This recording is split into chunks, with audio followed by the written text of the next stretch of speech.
एक पंडित जिसे अपने ज्ञान पर बहुत घमंड था। एक फकीर जो अनपढ़ दिखता था। जब दोनों टकराए तो इतिहास बन गया।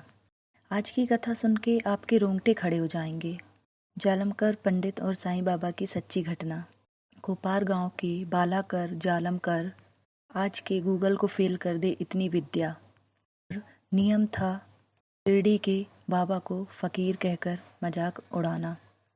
एक दिन भक्तों से बोले, अरे वो साईं, उसे तो संस्कृत के श्लोक भी पढ़ने नहीं आते। मैं उससे शास्त्र अर्थ करने जा रहा हूँ, देखता हूँ कैसे जीतता है। अहंकार में अंधे होकर चल पड़े शिरडी। एक कठिन श्लोक चुन लिया। या इसका अर्थ पूछूंगा तो फकीर मुंह देखता रह जाएगा।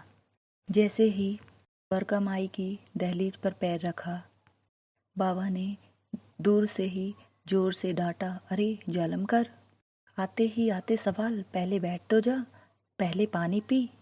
चौंक गया, इसे मेरा नाम कैसे पता।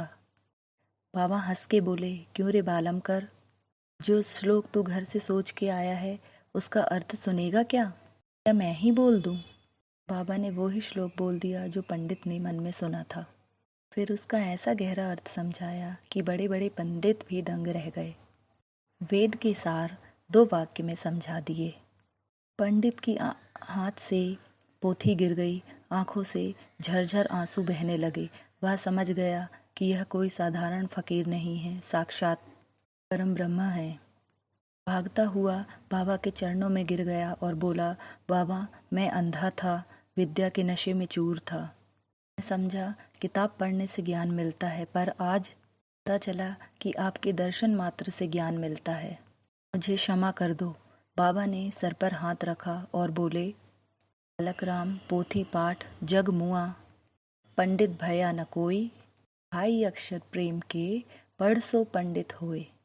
विद्या विनय देती है, अहंकार नहीं, और जो ज्ञान झुकना ना सिखाए वह ज्ञान नहीं, अज्ञान है। जा, आज से तेरा अहंकार गया, अब तू सच्चा पंडित बना।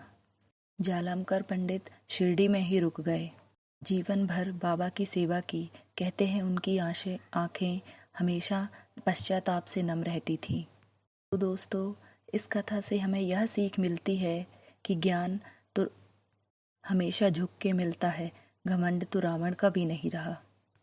अगर आपको भी कभी अपनी काबिलियत पर घमंड आए तो जालमकर पंडित को याद कर लेना। अगर ये छोटी सी कथा अच्छी लगी हो, कमेंट में श्रद्धा और सबूरी लिख देना, और ओम साईं राम लिखकर बाबा का आशीर्वाद ले लो। मिलते हैं अगली नई कथा के साथ। तब तक के लिए ओम साईं राम।